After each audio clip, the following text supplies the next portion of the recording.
Chapter 9! The actual Chapter 9 that's not been relabeled Chapter 8 for some reason. Vital information. Ooh. This I bet Nancy goes to the doctor and finds out that her blood pressure is 4. This must be the house! It certainly fits the description given me.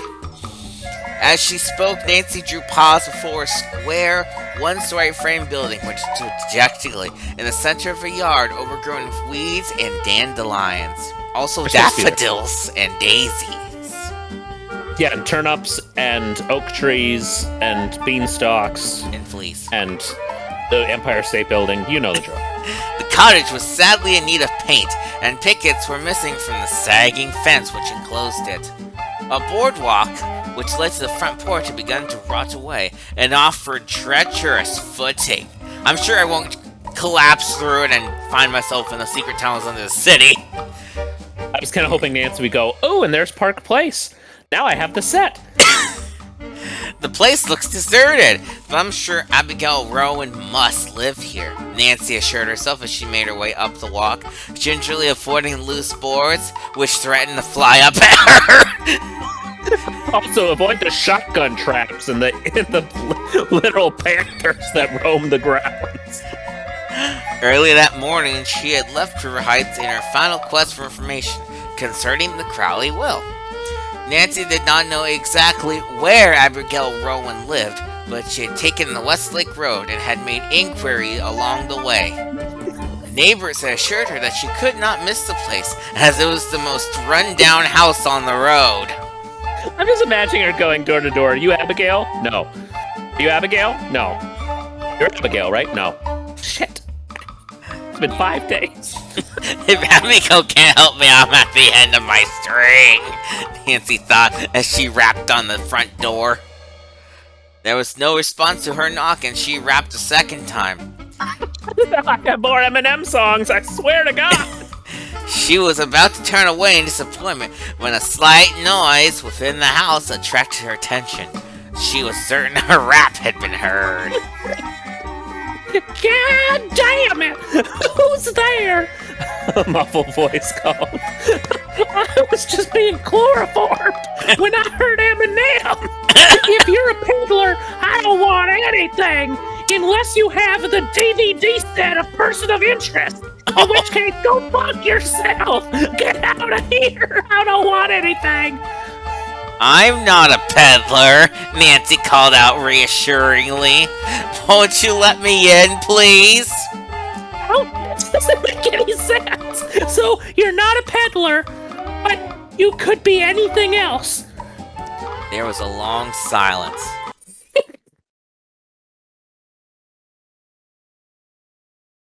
And then the quivering voice replied, I can't open the door. I hurt myself and can't walk. Don't you hear me crawling around on the floor going, ow? You need acorn stair lift, lady. Laugh alert! Laugh alert! Hey, how's it going? I just wanted to waste all your time and hope that somebody else dies because I'm taking up the line. I'm on 911 too. 5 of them. 0118999. Nancy hesitated an instant and then pushed open the door. As she stepped into the dreary living room, she saw the pitiful figure on the couch. Abigail Rowan lay huddled under a ragged old shawl, her withered face drawn with pain. I've been told that I look like Keira Knightley on a good day, but today's not a good day. I was gonna say, today must be a very bad day. I am Nancy Drew, and I've come to help you, Miss Rowan. At the words... Since she's here for information. At the words, the old lady fell onto the floor and regarded Nancy with a stare which was almost childlike. Really? Yeah, I never graduated 3rd grade. That doesn't actually affect the plot. You've come to help me? She repeated unbelievingly. You've come to help me? I'll do it another way. You've come? I didn't think anyone would ever trouble themselves with old Abigail again. Not since the fucking Greenpeace protest. And the Here, let me arrange the pillows for you. Gently, Nancy. Gently, Nancy moved the old woman into a more comfortable position. This is a pretzel shape, you bitch! Yesterday I fell down the cellar stairs, and then I fell up the cellar stairs, then I fell, I fell up the attic stairs, and I fell down the attic stairs, and then I got into someone else's house, and I fell down their stairs. I hurt my hip, sprained my ankle, I broke my ear, my pancreas is gone, I can't take a step without it nearly killing me. Haven't you had a doctor? Nancy asked in astonishment.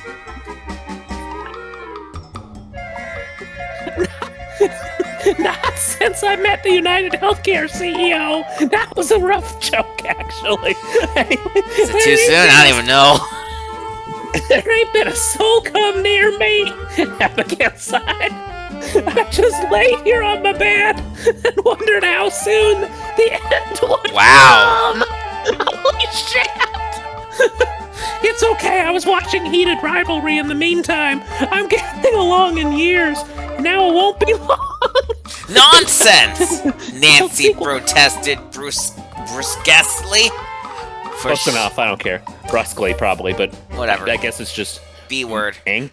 Yeah, who cares? For she saw that the old lady's trouble had made her morose. Okay, we need to stop. To go to the next sentence. Stop using big words, Carolyn. Morose. There we go. You have a good many happy years yet before you. Can you walk at all? Are you certain your hip isn't broken? I can fly. What? Actually, Nancy, since we're at the end of the page, what do you have to tell me? Well, I think we need to get you to a doctor, but I like that idea. You have only two options for the doctor. We can use the Amazon Health AI portal, or we can pay the actual retail price without any insurance. Amazon AI, I would like help. You are being redirected to buy an Echo. I would like doctor. You have purchased Amazon the business. I do not want... I need medical attention. You are now subscribed to Amazon Prime Plus, which means you get to watch every show. Again. It's like, what the fuck is wrong with you? Calling a doctor. Yes. Get it. Well, now you own Amazon. How are you doing? I can walk a little, but it hurts something awful when I do. Ow. Ow. You're not even, I'm sitting down. Ow. Then your hip isn't broken, Nancy said in relief. Let me see your ankle. Why, you don't even have it wrapped. Where are the bandages? I'll fix it for you. I spit on it. That's a white rag. There's a white rag in the closet in the kitchen. Abigail told her. Nancy shook her head sternly. A rag won't do. You have a bad sprain and must be taken care of properly. You really should have a doctor. You won't diagnose me with not having my hip broken, so you do it. Let me pay for it. Oh, okay. I'll go see a doctor. Oh, I shake my head stubbornly. I will not take charity. These people are insufferable. They'd rather die than let you, daughter of Carson, the devil himself, give me a single cent to be in his debt. Well, if you're set on not having a doctor, I'm going to the nearest drugstore and get bandages and a number of other things, Nancy insisted. But before I go, I'll make you a cup of tea. And don't you dare say there's no tea in the house! Good, thank you. Then I'll get some. What else do you need? I need most everything. As you can see, I'm laying on the floor in an empty room in an empty house. So, I don't know. Well, aren't you one of those HGTV shows? You'll just fix her up, and then I walk in and I go, wow! But I guess if you want, you can give me some tea and a loaf of bread. That's enough. The tea goes on the bread, and the bread goes in the tea. It's called a meal. And I'll have it one time and I'll die. You'll find money in a jar in the cupboard. There's no cupboard. It's not very much, but it's all I have. It's time to use my life savings on bread. Just like the American dream was meant to be. I'll be back in a few minutes, Nancy promised. She stopped in the kitchen long enough to examine the lack of cupboards. As she had suspected, they were practically non-existent. With the exception of a little flour and sugar and a cheap can of soup, great value, but there appeared to be nothing in the house to eat, and after we spent all of that money getting Amazon Prime Plus. Nancy discovered the money jar, but an investigation revealed that it contained less than $5. It's probably every cent poor Abigail has in the world, she thought. That's literally what Abigail said, you piss-poor listener. Nancy did not take any money from that jar, but quietly slipped out the back door.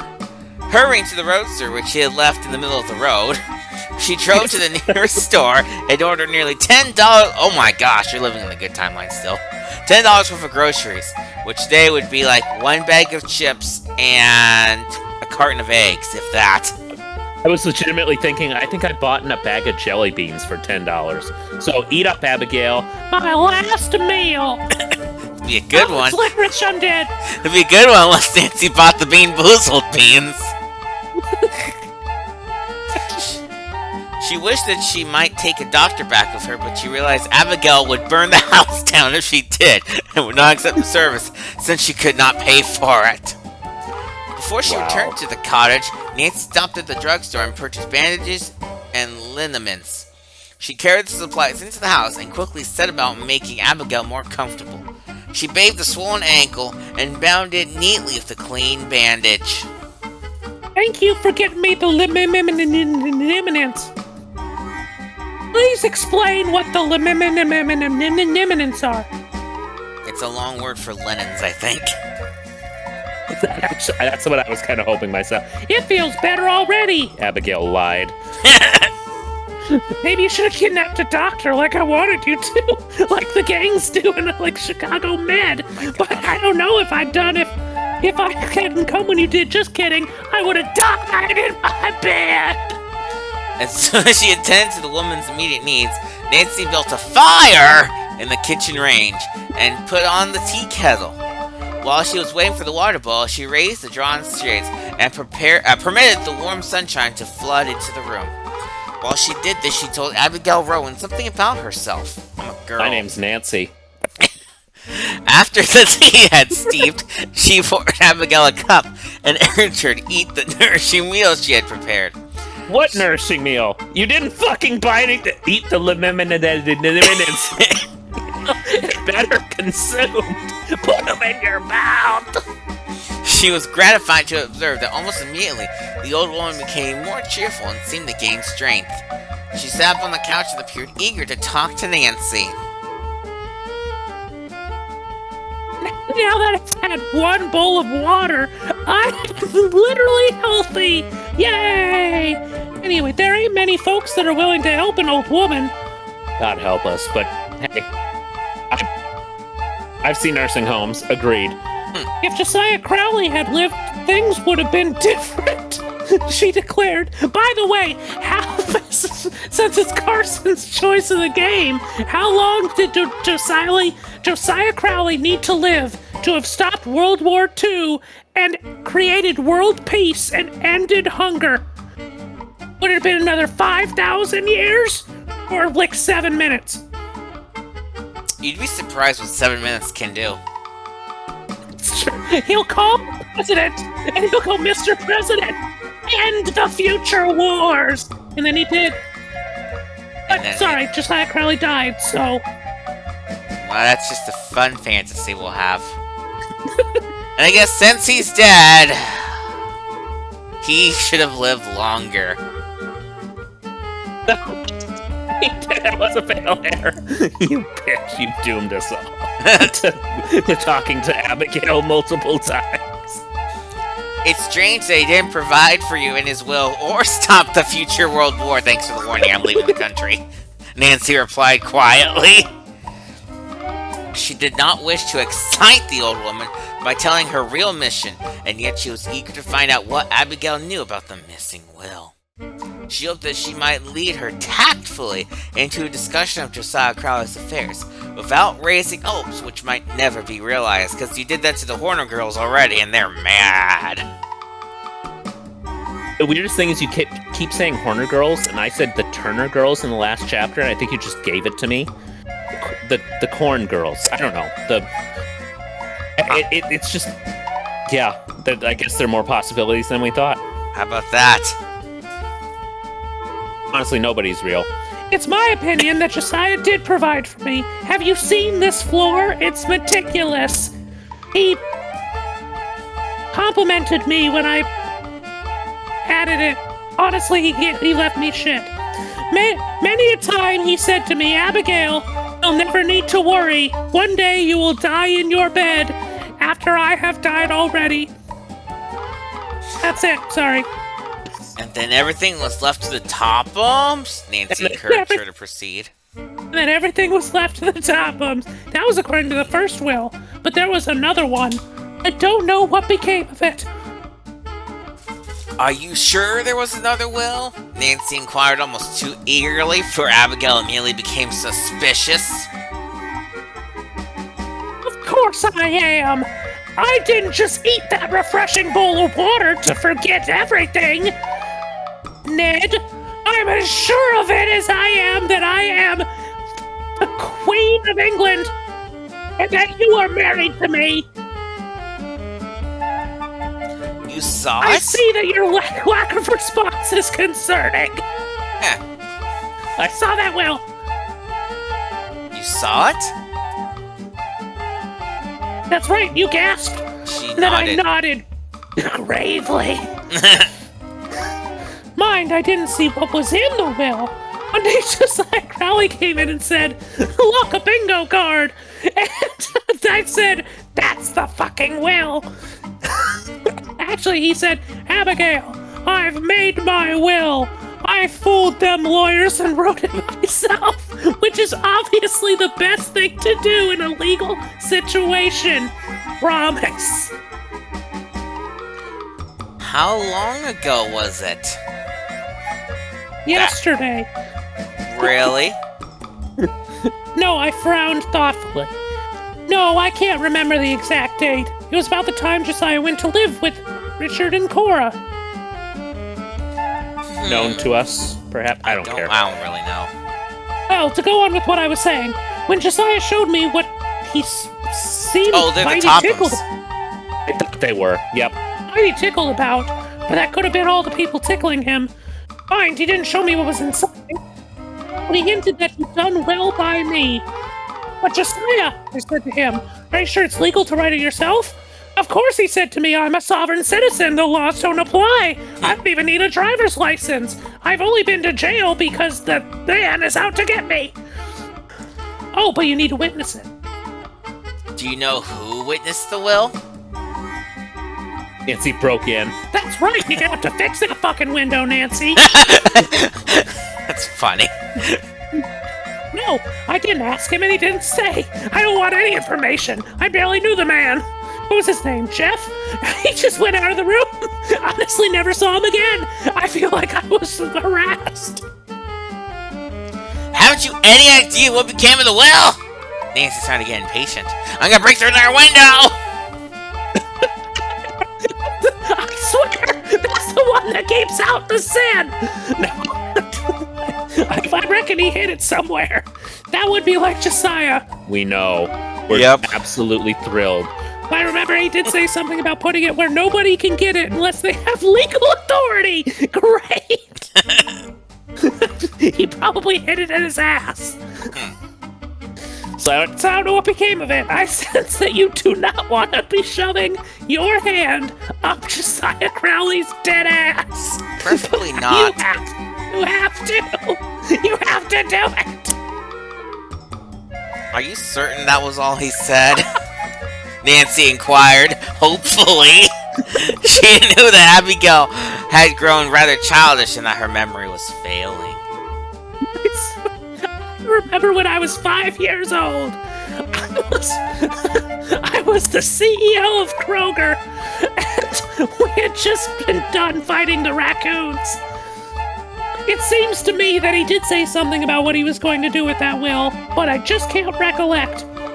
I shake my head and sigh. Many a night I've laid awake, waiting for me to die. But maybe I'll find out in some future chapter. It seemed to Nancy that as victory was almost within her grasp, it had been snatched from her. Undoubtedly, Abigail Bowen held the secret of the Crowley will locked in her brain, and it was equally likely that she would never be able to recall the vital information that we wait till the end of the chapter to find, unless, in some unusual way, her memory was given a particular stimulus. Try to think! Nancy begged. I can't remember, Abigail murmured hopelessly. I've tried and tried. She leaned against the cushions and closed her eyes, as though the effort had exhausted her. I know who could help. Carson! And he's been hiding in that grocery bag the entire time! Ah! That's right, Nancy. It's Carson's choice of the game. Wait a minute. Wait, Nancy. I'm in the pour! Oh my god, it's the furniture! What is this bread? It's fucking Wonder Branded! I'm passing out, Nancy! Help! Pass me an expensive item! Pass me! What? You want to pick something, Nancy? What's gonna do it? Give me a Mercedes! Mercedes, Nancy! Or maybe, maybe you get me some, I don't fucking know, maybe some socks made of copper. Wait, those are from the infomercial. Oh god, Nancy, you gotta think of something. That one Wu-Tang Clan album, there's only one copy. What is it gonna be? I'm gonna give you my Eminem mixtape. Nancy, I'm dying in Abigail's bed. She's like, you know what? I jumped out of the window that you broke. I'll see you next chapter, Nancy. At that very moment, as Carson withered in pain, the clock on the mantel chimed 3. Abigail Rowan's eyes fluttered open and an odd expression passed over her face. For an instant, she stared straight before her, and then slowly turned her head and fastened her eyes on the clock.